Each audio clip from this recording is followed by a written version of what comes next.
一段视频被网上疯传了，视频里一位痛失爱子的母亲嘶吼着让警察给我定罪，说我害死了他的儿子，而我没有任何辩解，甚至扯了下嘴角，露出一个鬼笑。人是我杀的，又怎样？网络舆论瞬间爆发，大家都让我这种人渣赶紧去死，哈哈，好戏还在后面。小雨，空气微湿，我坐在出租屋内，等待着警察上门。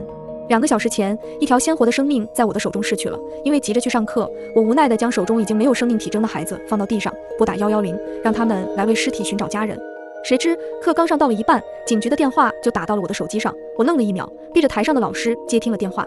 那具男童尸体的家人居然告诉警方是我杀害了他的儿子。挂断电话后，我坐在教室里思考了1节课，我为什么要学医？人不是我害死的。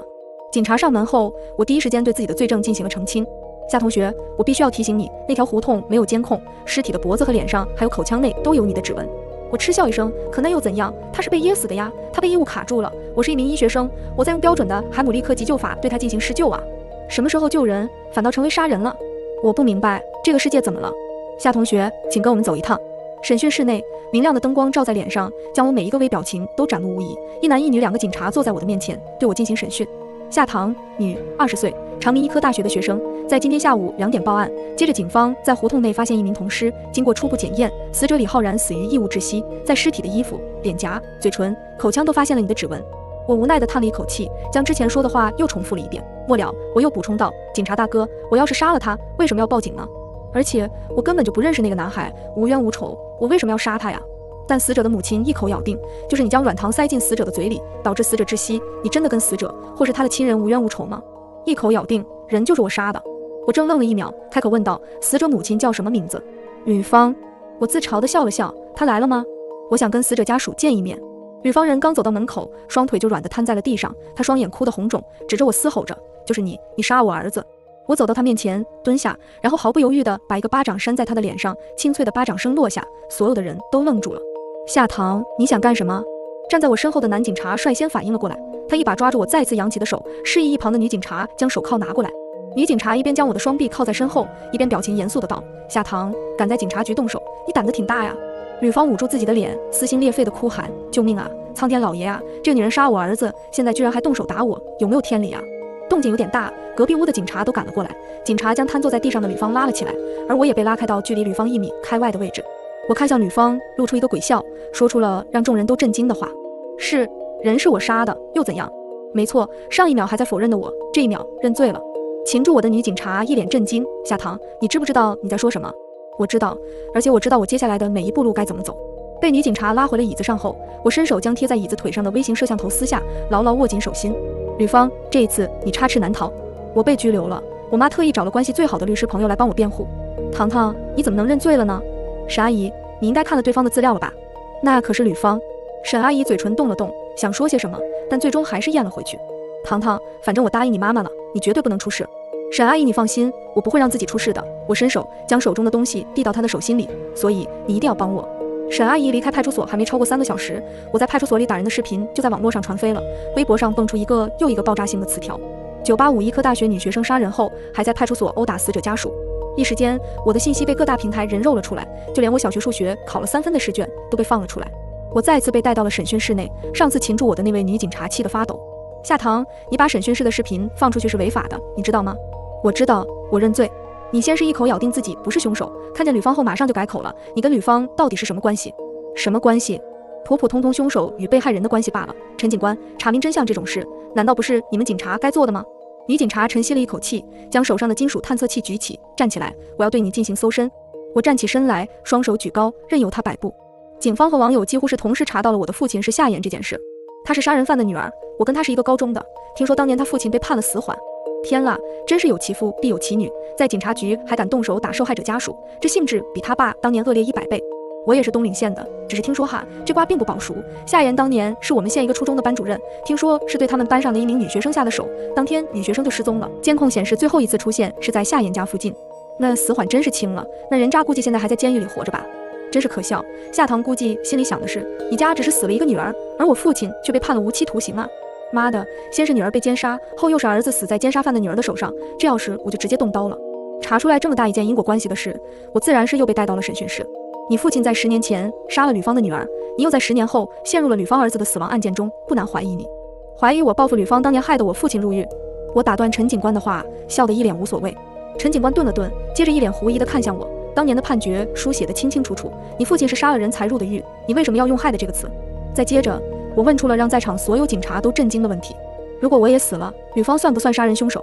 陈警官率先回过了神来，夏棠，你究竟想干些什么？你现在是在警察局，你对你自己所说的任何一句话都是要负法律责任的。夏言是我的父亲，但我们已经有10年没见了。10年前的事情跟我现在这桩案子没有任何关系，我跟夏言的关系也并不好。你们可以看东岭县监狱的探望记录，我一次都没去过。陈警官眉头蹙了蹙，夏棠，你究竟想表达什么？先是引导大家查出你的父亲是夏言，现在又说跟夏言没有任何关系，你到底藏了什么秘密？如果我没猜错的话，吕方应该没有同意验尸吧？我也认罪了，这件事很快就会有个决断。陈警官，案子这么快就能结了，你不开心吗？疯子！陈警官将手中的资料拍到我面前的桌子上，低吼了一声。我全然认罪，没有再做出任何动作。事情在网络上发酵得越来越大，所以开庭当日，无数个记者蜂拥而至，都不想错过我这一个全社会关心的大新闻，而我要的就是这个效果。开庭前，沈阿姨来跟我见了一面。糖糖，今早我来的时候，你一审的话题就已经冲上了各大平台的热搜第一了，成败就在此一举。如果最后结果不是你想象的那样，你会不会后悔赌这一把？沈阿姨，我不后悔，但你一定要多去看看我妈妈。一审开庭，我看着坐在原告席上的女方，她看向我的眼神充满了愤怒。我想这个镜头一定被无数个记者的摄像头给捕捉到了，而我更是为了制作话题一般，冲着吕方挑衅一笑。审判长开始宣布法庭调查开始，公诉人开始宣读起诉书。本院认为，被告人夏棠非法剥夺他人生命，其行为触犯了刑法第232条，犯罪事实清楚，证据确凿充分，应当以故意杀人罪追究其刑事责任。现在对被告人夏棠提起公诉，请依法进行判决。公诉人坐下后，轮到民事诉讼，原告人吕方宣读民事诉状了。只见他双眼通红，捏着诉状书的手止不住的颤抖。诉讼请求：第一，请求依法追究被告人夏棠故意杀人罪的刑事责任，判处被告人夏棠死刑。审判长开始发言，对我进行询问：被告人夏棠，你对起诉书指控你的犯罪事实有没有异议？我双眼冰冷地看向女方，有。众人愣了一下，因为我从立案开始就一口咬定人是我杀的，现在在庭审上突然改口，众人都有些懵。被告人夏棠，你有什么异议？我突然间情绪失控，冲着吕方跑了过去，身旁的法警连忙按住我。我的杀人案与10年前我父亲夏言的杀人案有关，吕方的女儿李妍希根本没死，我父亲没杀她，在李妍希没找出来之前，我不认罪。一时间旁听席炸了，众记者纷纷开始议论起来，手中的相机也是咔嚓个不停。庭上的所有人都懵了，公诉人皱着眉头开始翻阅手中的资料，一时间情况有些混乱。审判长敲下法锤，休庭。我被带出了庭审现场，记者们拥了上来，七嘴八舌的开始对我进行询问。夏棠，你为什么又突然不认罪了？你说你的杀人案跟你父亲10年前的杀人案有关是什么意思？你是为了给你父亲报仇才杀了李浩然吗？当时法院都判决李妍希已经死亡了，你为什么在10年后说李妍希还活着？你是因为父亲的案件精神出现问题了吗？我深深地看了一眼那个说我有精神病的记者，然后趁着身旁的法警不注意，纵身一跃，从2楼跳了下去。我跳楼前说的最后一句话是：如果我今天死了，都是李妍希的错。没有人想到我会当众跳楼。当我纵身一跃的视频被各大新闻号发出时，李妍希3个字直接冲上了热搜第一。一时间，全网都在找李妍希是谁。13亿双眼睛，我就不信找不出一个活人。再次醒来是在医院的病房，我还活着，就是腿骨折了。陈警官坐在我的床头，双眼冰冷地看着我。夏棠，你为了引起社会的舆论，不惜拿自己的生命做代价，可真是个狠人。我翻了个身，没接话。夏棠，既然你的犯罪行为跟10年前你父亲的案件有关，那上次在审讯室，你为什么不说实话？我是警察，一定会查明事情真相，无论是10年前你父亲的案件，还是现在你身上的案件，我都会。我转过头来打断他，陈警官，警察就一定是好人吗？陈警官一脸不可思议地看向我，夏棠，如果你连警察都不相信，那你相信什么？我对上他的视线，眼神淡漠疏离，他们这些警察，我一个都不会信，我只相信我自己。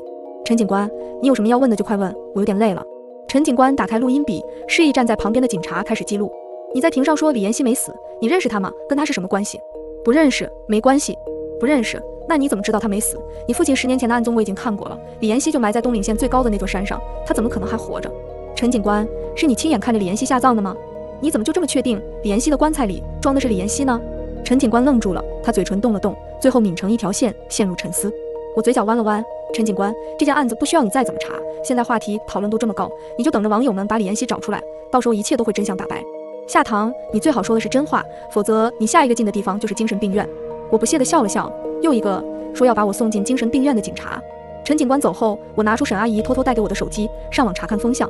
夏棠真是个狠人，这楼说跳就跳，蹲一个能爆出李妍希身份的大佬。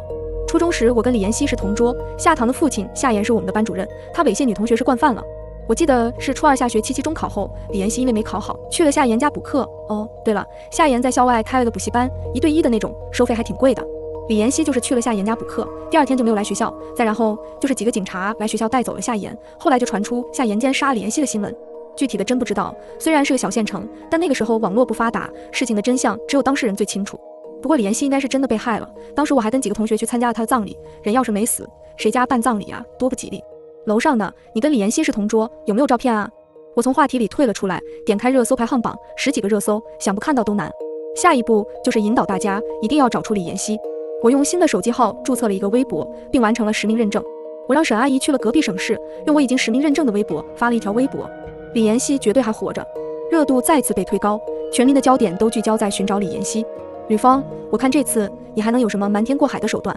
说实话，已经过去10年了，李妍希现在是不是还活着，我根本不知道。但只要证明她在10年前还活着，我就能帮夏妍脱罪。把手机交出来！警察的速度还真是快，微博发出去才刚刚过了10分钟，他们就立马赶了回来。谁偷偷给你的手机？你的那位律师呢？